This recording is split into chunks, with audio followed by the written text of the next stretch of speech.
Greetings everyone! The question that I pose in this video is the following. Who would Friedrich Nietzsche be in international relations? Actually, this is my first attempt in recording videos on serious topics that are of extraordinary interest to me. Such topics in particular are philosophy and international relations. To get directly to this topic, it is necessary to clarify a couple of terms that are significant for further analysis in the context of critical theory. In particular, the concepts of post-structuralism and intertext. So the first one, intertext. It is the relationship of one text with another, the dialogical interaction of texts, ensuring the transformation of meaning into the one set by the author. The main type and method of constructing an artistic text in the art of modernism and postmodernism consisting in the fact that the text is built from quotations and references to other texts. We could also see a lot of examples of intertexts in our daily life. Basically, what constructivists are trying to say is that all our life is based upon such stereotypes and references to other things. And once again, there is a plethora of examples. We always try to reference something in our speech, in our dialogue. We probably, and as the constructivists see that, are not able to come up with anything original because it's just impossible to create something original in the world where everything is so intertwined. But I digress. The second term is post-structuralism. It is a conventional term for a philosophical trend and a critical analysis of structure in society. In the context of international relations, post-structuralist practices have been used to critically examine international relations. So, various representatives of the constructivist school of international relations often touch upon the topic of tectonic changes related to epistemological issues. The legitimacy of the traditional approach is questioned. Generally accepted norms and faith in progress become only one of the subfields in the value system of unstable international society. It is in these conditions described by the constructivists that we remain to this day. It is precisely these prevailing circumstances of postmodern society that justify the existence of a post-structuralist and intertextual approach. Combining artistic elements and analytical developments in his works in a unique manner, Friedrich Nietzsche, or Friedrich Nietzsche, if we try to keep it German way, had a significant influence on the development of philosophical thought, became a kind of a forerunner of postmodernity, and inspired thinkers from completely different disciplines, from the historical theorist Michel Foucault to the existentialist writer Albert Camus. Perhaps the difficulty of defining Nietzsche's legacy in modern international relations theory lies in the fact that he has become one of the most controversial philosophers. There is a widespread belief that his works were used by the Nazis to justify racial superiority, and in principle by followers of many ideologies implying the dominance of some social or, for instance, ethnic groups over others. He was often accused of misogyny, but at the same time his influence was extrapolated to feminism as well. In this regard, it is extremely important to take into account the time frame of Nietzsche's life. So he was born in 1844 and he died in 1900. He did not live to see the outbreak of the First World War, much less the rise of the Nazis to power, but he was able to witness the unification of Germany under Otto von Bismarck, the Franco-Prussian War, and the emergence of a new nationalism in Europe. Drawing a parallel with Freud's reactions to the horrors of the First World War, it seems that Nietzsche would certainly have characterized these events in a completely different way from how modern researchers might interpret them.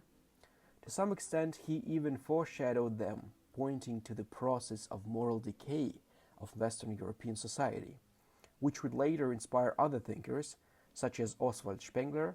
In addition, Nietzsche's theoretical reaction to the rise of the Nazi dictatorship in Germany could also be strikingly different from how his immediate family members presented his work in the 1930s.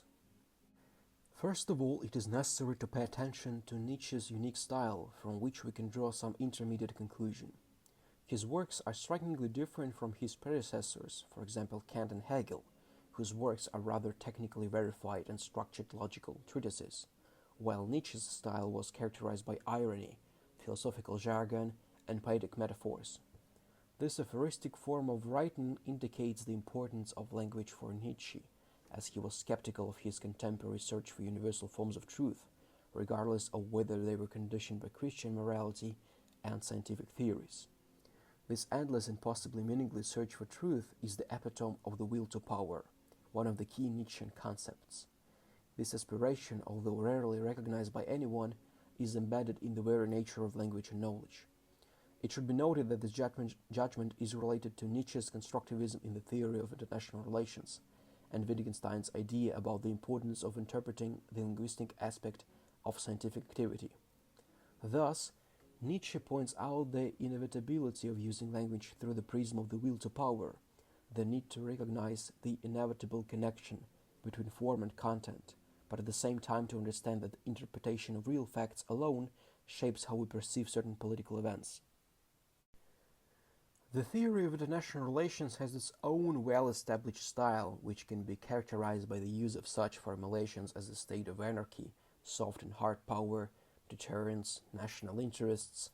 Constructivists and post-structuralists attempt to argue with the established discourse, to look at it through the lens of intertext. However, at the same time, a text that rejects established practices in order to avoid their linguistic power is, by definition, experiencing great difficulties. If the text is too obscure, it simply cannot be used for communication. If it is too accessible, too written in the prevailing linguistic forms, then it can barely be implemented into the existing postulates of knowledge and power. The main protagonist of Nietzsche, Zarathustra, faces a similar situation. He is torn between complete alienation from society and an attempt to establish a dialogue with the masses, to present them with a completely new view of the world, but in the end he fails, although he does not lose hope that the masses will stop succumbing to herd instincts.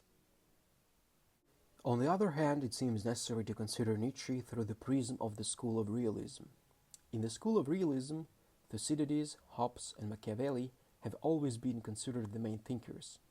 From their texts, the realists extracted and applied a number of ontological arguments concerning the nature of power, man, the state, and the global environment through which these forces pass. As a result, interpretations of global politics tend to dramatize the tragic and endless power struggle between nation-states, taking place in conditions of anarchy and insecurity. Here it is impossible not to resort to reference to Morgenthau, one of the founders of the school of realism in the theory of international relations, since it was he who was more influenced by Nietzsche than others. It was Nietzsche, like no other thinker, who became Morgenthau's main intellectual authority. Morgenthau developed his basic view of the ontological and conceptual coordinates that formed the basis of the realist paradigm. This intellectual convergence of Nietzsche and Morgenthau poses a serious challenge to realists. He shows them that one of their most important philosophical predecessors remains a rather obscure figure. This challenge lies in the fact that Nietzsche's concepts of the will to power and Morgenthau's concepts of power are not identical. In many ways, Nietzsche destabilizes the very ontological categories on which realism is based. Since his idea of power is passionate, it consists in self-overcoming, overcoming resentment and cynicism. This is especially pronounced for fundamentalist realists, who, following Morgenthau, argue that the anarchy of global politics is ultimately rooted in the desire of individuals for power. Nietzsche, on the other hand, forces us to set ontology in motion, to think beyond the subject and fixed categories of identity. These categories are interpreted in a different way in the school of realism, which leads to the idea that Nietzsche is quite difficult to fit into this school of international relations theory, as well as in others. At the same time, Nietzsche cannot be integrated into the liberal school of international relations theory due to his criticism of the Kantian concept of internal peace. According to Nietzsche, Kant's association between liberal republicanism, freedom, and peace unwittingly contributed to the emergence of the cult of the nation-state, which, as Nietzsche warned, would engulf Europe in the coming decades with a completely new kind of organized violence. Although Nietzsche's reflections on war and peace are clearly not devoid of uncritical assumptions, they draw attention to some of the most serious risks and difficulties posed by liberals' attempts to adapt cosmopolitan values and principles within the framework of a modern nation-state. In the course of the analysis, the nihilistic nature of the German philosopher's work becomes apparent. His inconsistency in a truly unique way finds no analogues in the school of thought of the theory of international relations. The only similarity in ideas can be found with constructivism. The importance of language and the interpretation of information is fundamental to Nietzsche. Here is everything for today. Thank you very much for your attention. If you could make it till the end, I suppose. That was my first attempt. I'm sorry if something is mispronounced. I'm trying to master this skill in pronouncing certain words and things, so I really do apologize for that. And I believe that was everything. There are some other ideas that I would like to implement and actually bring into life, so just stay tuned. Thank you.